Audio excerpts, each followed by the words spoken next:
Egyszer egy követőm azt írta nekem, hogy én vagyok a kedvenc influencere. Akkor rájöttem, hogy lehet, hogy az emberek azt hiszik, hogy mindenki influencer, aki videókat csinál. Én nem vagyok influencer, soha nem voltam, és nem is leszek. Kisvállalkozó tanár vagyok, nem szponzorálok semmit, magamnak dolgozom, és nem az én életem a lényeg, hanem hogy segítsek magyarul tanulni mindenkinek, aki szeretne. Sziasztok! Én Sziszi vagyok, magyar mint idegen nyelvtanár, és ez itt a Hungarian with Sissi podcast magyarul tanulóknak. Ez az üzenet inspirálta a mai epizódot, amiben arról fogok beszélni, hogy milyen számomra idegesítő dolgokat csinálnak azok, akik tényleg influencerek. Az első a listámon az, amikor valakinek a gyerekéről szól a csatornája. Szerintem ez nem fair, mert egy kisgyerek még nem tudja eldönteni, hogy akarja-e, hogy 100 000 ember nézze, hogy eszik, hogy játszik, hogy sír. Régen sok gyerekneveléssel kapcsolatos TikTok videót néztem, és akkor azt gondoltam, hogy milyen jók ezek a videók, és most, hogy már 2 éve nincs TikTokom, és egyáltalán nem görgetem a rövid tartalmakat, megütött a felismerés, hogy ez mennyire beteg, hogy amikor sír a gyereked, akkor leteszed a kamerát gyorsan, hogy fel tud venni, hogy megmutasd, hogy nyugtatod meg a gyereked, ez milyen jó content lesz. Nekem ez annyira intim pillanat, amikor soha nem a kamerázás jutna eszembe.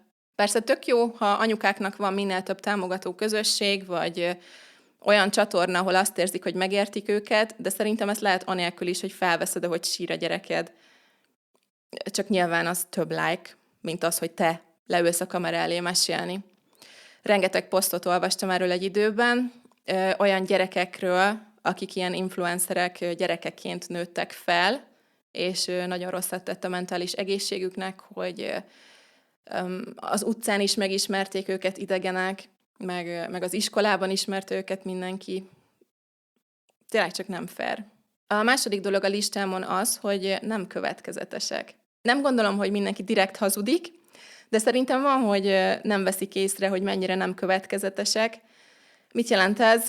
Az, hogy valaki következetes, az azt jelenti, hogy valaki az elveihez hűen cselekszik. Mondok pár példát. Például valakinek a csatornája a fenntarthatóságról szól, hogy legyél zöld, meg zero waste, és utána minden videójában van egy kis kuponkód valamihez, hogy mit vásárolj, ami majd segít zero waste-nek lenni, segít hulladékmentes életmódot élni. Hát szerintem az, hogy bíztat valaki arra, hogy milyen tárgyakat vásárolj, az pont nem a zero waste elve. Vagy amikor valakinek a slow livingről, a lassan élésről szól a csatornája, és minden nap posztol social médiára. Én nagyon jól tudom, hogy mennyi idő megcsinálni egy videót, és hogy akkor nem a jelenben élsz, hanem arra figyelsz, hogy milyenek a fények, mennyire esztétikus és szép a kép, napi több óra lehet felvenni, és még több óra megvágni és megszerkeszteni. Nekem ez nem hangzik slow livingnek egyáltalán. Csak egy ilyen podcast videó, amit csinálok, 16 lépésből áll, és kb. 7 óra munka egy epizód. Ha valakinek több helyszín is van a videójában, meg kint a szabadban vesz fel valamit, azzal biztos, hogy elmegy kb. Az egész napja. Aztán persze van olyan is, aki csak simán hazudik. Láttam egyszer egy influencer posztját, aki ránctalanító krémet reklámozott, hogy neki milyen jól bevált, miközben konkrétan tudom, hogy ez az ember botoxoltat, és azért nincsenek ráncai. Meg azt is tudom, hogy 3 különböző filter volt még az arcán, úgyhogy szerintem az nem a krém volt, de hát volt hozzá kuponkód. A harmadik dolog a listámon az, hogy sokszor teljesen feleslegesen túl sok a dráma. Például, amikor bejelentik, hogy most digitális detoxot tartanak, kiraknak róla egy posztot természetesen, és a detox közben végignézik, hogy hányan lájkolták a posztot, és aztán 2 nap múlva visszatérnek, és csinálnak videót arról, hogy milyen volt a nagy, óriási digitális detox, és hogy élték túl.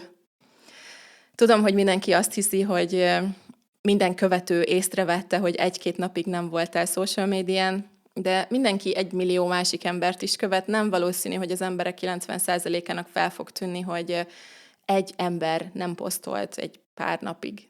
Vagy amikor clickbait címet adnak egy videónak, például azt, hogy ettől teljesen megváltozott az életem. És kiderül a videó közepén 10 perc után, hogy egy szponzorált bögréről van szó, ami melegen tartja a kávédat. A 4. dolog a listámon az, amikor valami nagyon intim vagy nagy traumát osztanak meg lájkokért. Tudom, hogy ez mindenkinek a saját döntése, hogy mit oszt meg és mennyit. Én most csak saját magamról beszélek, hogy nekem van olyan, ami egyszerűen túl soknak tűnik és clickbaitnek. Egyébként őszintén kíváncsi vagyok, hogy a megosztás tényleg segít-e, mert sokan mondják, hogy segít nekik feldolgozni, hogy megosztják, és ez abszolút így működik, hogy valami addig trauma, amíg elzárod, és egyedül vagy vele, és úgy lehet feloldani, ha elkezdesz róla beszélni. De én inkább csak a közeli barátaimra vagy a családomra gondolnék ilyenkor, nem 1 millió idegenre, akik aztán ráadásul azt kommentelnek, amit akarnak, ami nem biztos, hogy segít, amikor épp egy érzékeny időszakban vagy. Nem tudom, ez talán nem is az idegesítő kategória, hanem valami, amit csak nem értek, és nem tudok vele azonosulni. Ugyanez a sírás is, hogy egyszerűen nem értem, hogy lehet videóban sírni. Az nem spontán sírás. Be kell állítani a kamerát, a fényeket, utána vissza kell nézni 10-szer, miközben megvágod és megszerkeszted. Nekem senki nem mondja, hogy nem lájkokért sír egy videóban, ezt nem biztos, hogy hajlandó vagyok elhinni. De jó, tegyük fel, hogy spontán sírás. Kinek jut eszébe sírás közben elindítani a kamerát? Miért? Mondom, ez egy olyan dolog, amit egyszerűen nem értek. Most persze nem arról van szó, hogy valaki mondjuk elérzékenyül egy interjú közben, vagy akár a saját videója közben, de szerintem remélem értitek, hogy mire gondolok. Számomra nagyon szomorú, hogy valakinek ez az első gondolata sírás közben, hogy gyorsan felveszem, hát ha jó content lesz később. Csak miért? Az utolsó dolog a listámon pedig az, hogy mennyi gyors megoldást promotálnak, mert ezt nyilván könnyebb eladni és könnyebb befogadni. Nyilván mindenkinek a saját felelőssége, hogy mit néz és mit hisz el, de szerintem a másik oldalon is van felelősség, ha már influencer a nevük, és szerintem kegyetlen megígérni, hogy 3 hónap alatt meg lehet tanulni egy nyelvet, vagy 2 hét alatt le lehet fogyni 10 kilót, vagy amikor random tüneteket sorolnak, és már milliók hiszik azt 2 TikTok videó miatt, hogy mentális betegségük van, és biztos egy videó alapján tudod diagnosztizálni magad, aztán ennek az embernek véletlenül pont lesz a webshopjában egy vitamin, és megszakérti, hogy lehet csak vitaminhiányod van, nem is betegség, de neki van kuponkódja ehhez a vitaminhoz, ami neki segített. Nincs gyors megoldás semmire. Egy ideig próbálkoztam a rövid videókkal, nyilván vállalkozóként mindenki megpróbálja, de soha nem éreztem a magaménak, és tavaly október óta, amikor otthagytam az Instagramot, el is mondtam a posztomban, hogy nem lesz több rövid videó, mert tanárként nem tudtam azonosulni ezzel, hogy arra ösztönzöm a diákjaimat, hogy minél több rövid tartalmat fogyasszanak. Egyszerűen megölte a lelkemet egy időben, hogy azzal töltöm az időmet, hogy kitalálom, hogy tudnék minél jobban megcsinálni egy rövid videót, hogy minél tovább nézzék az emberek.